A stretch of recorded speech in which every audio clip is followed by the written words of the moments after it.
ఉన్నత పాఠశాల నందు జ్ఞానజ్యోతి శిక్షణ కార్యక్రమం నిర్వహించారు. ఈ సందర్భంగా state resource person SS Satyasri మాట్లాడుతూ 3 నుండి 8 సంవత్సరాల వయసు గల పిల్లల మెదడు అభివృద్ధి వేగంగా జరుగుతుందని, ఈ వయసు పిల్లలకు ప్రత్యేక అభ్యాసన కార్యక్రమాల ద్వారా బోధిస్తే వారు పై తరగతుల్లో కనీస అభ్యాసన సామర్థ్యాలను సాధించగలరని తెలిపారు.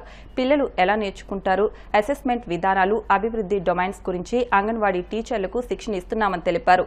పిల్లల సమగ్ర అభివృద్ధికి సంబంధించిన విద్యను ఆటపాటల ద్వారా బోధించే మెళకువలను ఈ శిక్షణలో అంగన్వాడీ టీచర్లకు పరిచయం చేస్తున్నామని తెలియజేశారు.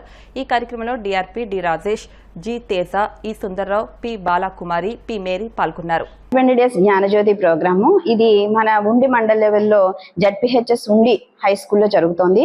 ఈ జ్ఞానజ్యోతి ప్రోగ్రాం ద్వారా ఇప్పుడు 3 నుంచి 8 సంవత్సరాల వయసు ఉన్న పిల్లల్లోనూ ఆ వయసులో మెదడు అభివృద్ధి చాలా బాగా జరుగుతుంది. కాబట్టి ఈ దశలోనే మనం పిల్లలకి భాషలోనూ గణితంలోనూ కానీ మన వివిధ స్థాయిల్లో వాళ్ళని ఆ స్థాయిలకు రీచ్ అయ్యేలా కానీ చేస్తే కనుక వాళ్ళకి ఎలిమెంటరీ స్థాయిలో కానీ ఉన్నత విద్యలో కానీ వాళ్ళు చాలా బాగా అభివృద్ధి సాధించగలరనే ఉద్దేశంతో గవర్నమెంట్ వాళ్ళు ఈ కార్యక్రమాన్ని మనకి ప్రవేశపెట్టడం జరిగిందండి.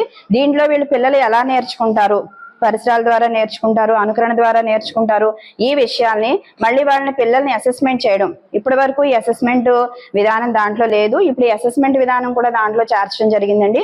ఈ అసెస్మెంట్ ద్వారా అన్ని డొమైన్స్ లోను శారీరక అభివృద్ధి, మేధాభివృద్ధి, భాషాభివృద్ధి, సౌందర్యాభివృద్ధి వీటి అన్నింటిలోనూ కూడా పిల్లల్ని ఏ విధంగా మనము అన్ని స్థాయిల్లోనూ రీచ్ చేయగలము అనేది ఈ అసెస్మెంట్ ద్వారా వీళ్ళకి బోధించడం జరుగుతుంది. ఇది అంగన్వాడీ వర్కర్స్ కి ఏంటి చాలా యూస్ఫుల్ గా ఉపయుక్తంగా ఉందని చెప్పి అందరూ కూడా చెప్తున్నారు. దీని ద్వారా చాలా వాళ్ళు కొత్త విషయాలు నేర్చుకున్నారని తెలియజేసుకున్నారు.